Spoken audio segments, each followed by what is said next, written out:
Bem-vindo aqui para mais um vídeo que nós vamos falar sobre análise de papéis. Agora analisando a Copasa, que é do segmento de saneamento. Faz muito tempo que nós não analisamos esse segmento. A última vez foi no segundo trimestre de 2022. Então, já faz um ano que não analisamos o segmento. Vamos dar uma olhada na Copasa, o que aconteceu nos últimos 3 anos, para ver como ela pode ter ou estar se apresentando como uma bela oportunidade. Vamos ver o que aconteceu nesse resultado para o segundo trimestre de 2023. E para fazer esse vídeo, eu vou me utilizar das informações trimestrais, que é a parte que eu pelo menos mais gosto de avaliar aqui no canal, acho ela mais consistente, mas também vou me utilizar aqui da apresentação dos resultados por decorrência do segundo trimestre de 2023, é o documento que foi utilizado na videoconferência de resultados.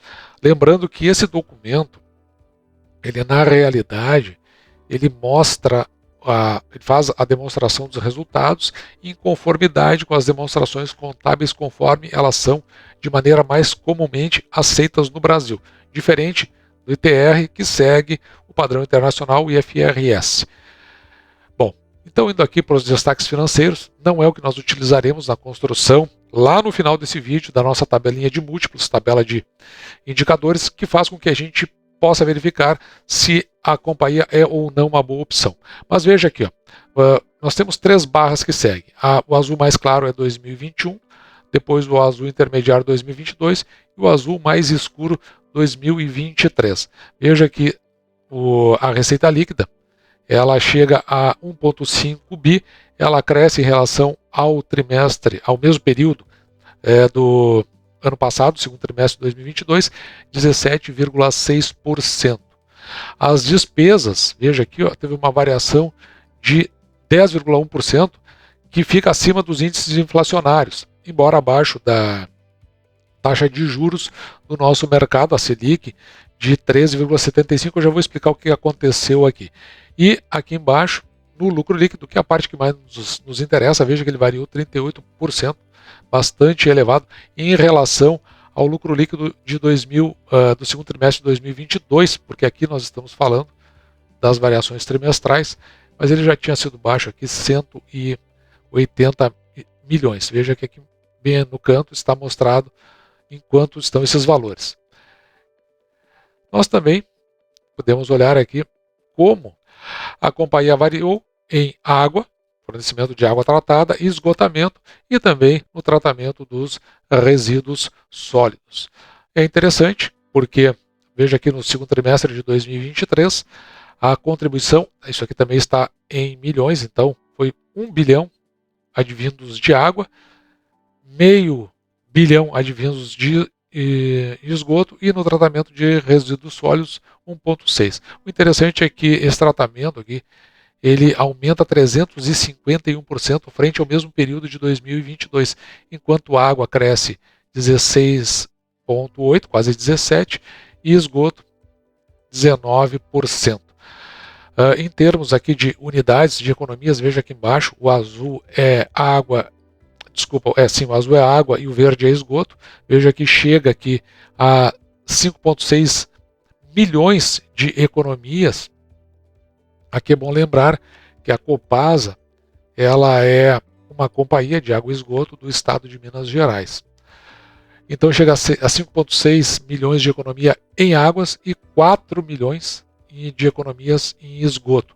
Lembrando que todas essas companhias, elas estão sob a avisada agora do marco do saneamento básico, porque elas têm que cumprir determinadas metas até o ano de 2030, que é justamente alcançar para 90% da população, tanto água tratada quanto esgotamento sanitário. Ou a Copasa ela atinge, ou ela acaba dentro de um processo, como está acontecendo com outras, nós mostramos aqui no canal, da Corsan, que é a Companhia Estadual de Saneamento do Estado do Rio Grande do Sul, que está dentro, ainda não terminado, de um processo de privatização, que foi vencido pela AEGEA, a empresa que mais cresce do setor privado deste segmento de saneamento básico. Então veja que a companhia ela anda na direção de alcançar esse tratamento dentro das métricas estabelecidas pelo marco do saneamento básico, ou ela vai ter que andar na direção da privatização, mas aí nós vamos ver o que vai acontecendo. Os custos da companhia, veja que ela é mais pesada na parte de pessoal, então em relação ao trimestre anterior não, ao mesmo período do ano passado, ela cresce 8% nas suas despesas de pessoal, cresce aqui 7% nos serviços de terceiros, então na realidade o maior peso de crescimento advém em quantidade da parte de o quanto se emprega de recursos humanos, mas o que mais cresceu foi justamente aqui nesses 33,8%, que é perda por redução de valor recebidos e contas a receber. E depois uma obrigação, que são os repasses tarifários aos municípios. Mas, lá no total, veja que o crescimento foi, na verdade, aqui de 27% dentro dos seus custos administráveis. E o que mais impactou aqui foi este item, que foi de 115 milhões, que é do programa de desligamento voluntário. Se nós excluirmos o PDVI, veja que ficaria esse aumento em 9,8%. No entanto, continuando aqui, essa é a parte que a gente verifica o envolvimento com aquilo que não é... Deixa eu mostrar aqui para você, para ter um entendimento. Nós falamos em pessoal, nós falamos pessoal da própria empresa, a parte terceirizada e aquilo que é perda por redução de valor e repasse a municípios. E outros custos operacionais. Nesta parte aqui, que são os custos não administráveis, que não está na gerência da companhia, então a gente vai ter aqui o aumento, aquilo que mais gasta a companhia, que é na parte de energia elétrica, cresceu pouco, aqui 0,7%, mas a energia elétrica como um todo no país ela tem sofrido essa redução justamente por conta que ela está atrelada aos índices inflacionários, e aí houve casos até de redução da inflação, como foi o caso do mês de junho e deve acontecer no mês de julho de 2023. Mas o material aqui de tratamento, por outro lado, veja o quanto ele cresce, a 32%, que é o segundo item que mais colabora. No total, desses custos não administráveis, um crescimento aqui de 4,2%. E outros custos, onde as depreciações e amortizações, principalmente a amortização, 16%, que é justamente o que vai ser pago aqui por conta das dívidas da companhia. No total, um crescimento aqui de 21,6%. Mas veja que esse total que nós estamos falando não é o total desta parte dessa tabela, mas soma os custos administráveis com aqueles que são os não administráveis. Então o total deu um crescimento de 21%, e se nós excluirmos o PDVI, então esse programa de demissão voluntária incentivado, os custos cresceram 10,1%, que são exatamente, se nós voltarmos um pouquinho aqui atrás, esses que eu falei que eu ia explicar, que são esses 10 pontos, essa variação em relação ao ano passado, que está bem acima dos índices inflacionários, mas é por conta justamente da influência do PDVI. Nas outras despesas, aqui eu só vou chamar atenção para o resultado financeiro, que é aquela diferença, eu já vou mostrar também isso, entre o que a companhia tem aplicado no mercado e aquilo que ela tem que pagar em termos de juros em função dos empréstimos que ela tem. Veja esse crescimento aqui de 70%, aliás, decrescimento de 72%, e o quanto reduz. Nós vamos dar uma olhada logo em seguida do porquê houve essa redução. Na margem EBITDA, em relação ao mesmo período do ano passado, ou seja, o segundo trimestre, porque aqui nós estamos falando da parte trimestral, um crescimento de 31,6% na margem, isso é bastante interessante, que salta aqui de 492, de novo, nós estamos falando de milhões, para 647. No lucro líquido, lembrando que aqui nós estamos utilizando as demonstrações contábeis, como elas são de forma mais comumente aceitas no Brasil. E também aqui na marca das cores, né? Cada coluna, 2021, 2022, 2023, representando apenas o segundo trimestre. Um crescimento aqui no lucro líquido de 38%, saltando de 180, que foi um trimestre fraco o ano passado, para 249. Para ter certeza que talvez não vá acontecer o mesmo no segundo semestre, e aqui já de forma diferente, nós estamos falando do comparativo semestral, primeiro semestre de 2023, veja que esse CAPEX aqui, o investimento aqui da companhia, normalmente ele é na parte de manutenção, já que não tem uma expansão significativa do ponto de vista de saneamento no Brasil como um todo. Então a gente já mais ou menos sabe que é isso. Mas o que interessa aqui é que no primeiro semestre, que o realizado para o ano todo, que esse azul mais escuro foi de 676 milhões e o projetado é de 1,7, portanto foi realizado apenas um terço. Pode ser que aconteça que durante o ano se tenha que fazer mais investimento e, consequentemente, isso pode levar a impacto nos proventos a serem recebidos e que não acompanhe o que foi feito até o primeiro semestre de 2023. No endividamento, a companhia, então aqui cabe umas informações interessantes, a dívida bruta, também aqui está em bilhões, tá? Já muda. Antes nós estávamos falando em milhões, agora estamos em bilhões. 4,1 bilhões de dívida bruta e 3,3 de dívida líquida, que é exatamente quando se retira as disponibilidades que a companhia tem, tanto em aplicações financeiras quanto quando ela tem em caixa. E neste caso, se nós considerarmos aqui essa dívida líquida sobre o EBITDA da companhia, 1,5, uma dívida líquida sobre o EBITDA, ou seja, uma alavancagem bem baixa, bastante interessante esse valor, significa que a companhia ela consegue pagar tranquilamente a sua dívida em função do seu EBITDA. Em um ano e meio aí, a questão toda está resolvida, um valor até que reduziu em relação a junho de 2022. A maior parte da dívida está atrelada ao CDI, que fica pendurada com a taxa Selic, então por isso é que a gente viu aquela questão lá do resultado financeiro, tem esse maior impacto. Depois disso, ela fica mais pesada em TR, taxa de referência, e atrelada à inflação. Ou seja, ela está no impacto mais forte aqui, atrelado ao CDI, a taxa Selic, e por isso que a gente vê esse cupom médio aqui da dívida em 10,4, embora esteja até abaixo da taxa Selic, isso porque, claro, tem divisão ali entre outros indicadores. E para finalizar essa parte da apresentação, veja aqui que houve uma revisão da política de dividendos, isso foi feito na Assembleia Geral Extraordinária do dia 28 de 4 de 2023. Caso você seja acionista, é sempre bom participar dessas assembleias, porque é daí que saem essas decisões. O que se concluiu foi aqui com relação aos dividendos regulares, ficar aqui entre 25% e 50% do lucro líquido. Lucro líquido de acordo com as demonstrações contábeis que seguem os padrões que são de forma mais comumente aceitas aqui no Brasil. Não é com o padrão internacional e o IFRS, que nós vamos utilizar no final. Com isso, o que ficou definido é que o percentual de remuneração para 2023 vai ficar nos 50% do lucro líquido ajustado. Então, as declarações serão feitas de forma trimestral, o que é excelente para pagamento. Então, o somatório disso tudo começa a indicar que talvez a Copasa ela acabe se apresentando como uma bela oportunidade nesse momento.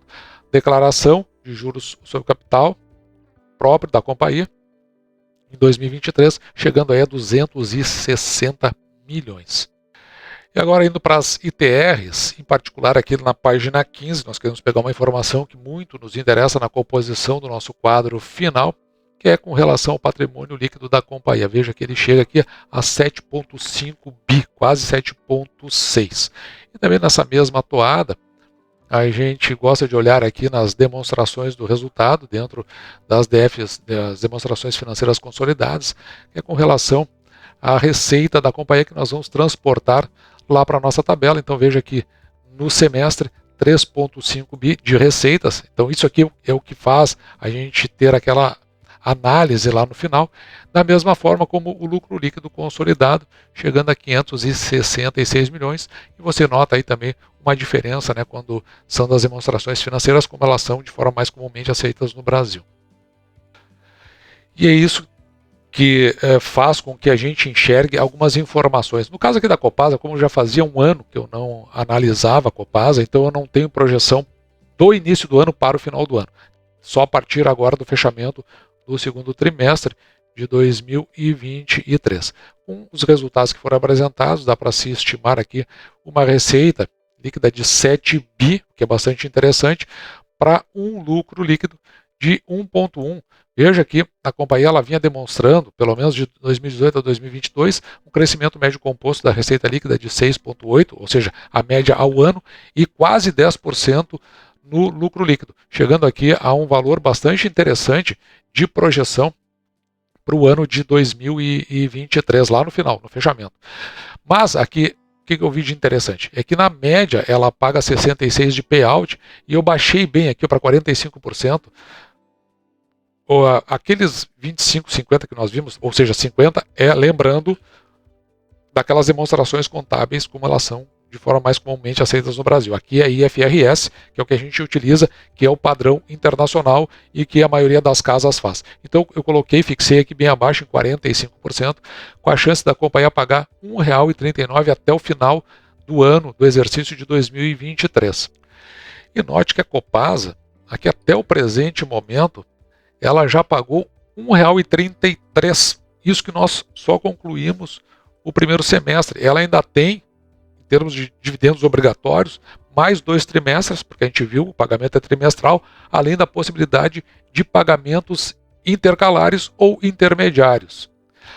Se a companhia não fizer mais nada para esses R$ 1,39 que nós vimos aqui, veja aqui, dividindo esse valor por 6%, que é o mínimo que nós aceitamos receber em proventos pelo valor que pagamos pela ação, o preço teto fica aqui em R$ 23,15. O fechamento de ontem, no dia 1º, da ação foi de R$ 18,53. E, na média, a companhia veio pagando, nos últimos 5 anos, R$ 1,21, o que dá um preço teto de R$ 20,11. Para o patrimônio líquido que nós apuramos, e veja que ele cresceu aqui, em relação ao fechamento do ano de 2022, só nesse primeiro semestre, 7,3%, é um crescimento excelente. Com isso, o preço da ação dividido pelo valor patrimonial por ação em 0,93, e quando fica abaixo de 1, a gente sabe, o risco é muito baixo de investir na companhia, além do indicativo muito forte de que a ação possa estar barata. O preço da ação dividido pelo lucro líquido por ação, ou seja, o PL em 6, ou seja, se você investir hoje na companhia a esses 18,53, por esses proventos que estão aí sendo anunciados, você recebe, em função do lucro líquido, na realidade, em 6 anos você tem de volta o valor. E se pagar os proventos que nós verificamos aqui, só se ficar, se não pagar mais nada até o final do ano, veja que já tem um dividend yield de 7,5. Se vir a pagar, mesmo com o que a gente viu ali de investimentos que a companhia tem por fazer, isso aqui vai bater nos 9. Por isso, é que eu entendo que a Copasa se apresenta de fato como uma excelente oportunidade. E esse é o vídeo de hoje. Depois, quando analisar a Sanepar, aí eu vou fazer uma tabela comparativa que vai ter mais sentido isso tudo que nós estamos tratando aqui, até porque eu sei que tem pessoas que acompanham o canal e que têm ações da Sanepar. Mas eu vi aí uma posição da Copasa muito interessante, principalmente se ela se fixar nesses patamares de proventos que estão sendo pagos para os próximos anos. Lembrando que um grande fator que influenciou foi justamente a revisão tarifária da companhia, que ela ficou bem acima da inflação e bem acima da taxa Selic, inclusive. Isso porque houve aquele contingenciamento no ano de 2022, já ali como um resquício do período pandêmico. E assim, esse foi o nosso vídeo de hoje, espero que você tenha gostado. Se você tem ações da Copasa ou da Sanepar, por favor, comente aqui, até para eu saber como você está direcionando os seus investimentos, e a gente pode compartilhar aí os mesmos sentimentos no mercado com todos aqueles que acompanham o nosso canal. Dito isso, vou ficando por aqui, agradeço a sua participação, me despeço de você e deixo, como sempre, o meu grande abraço!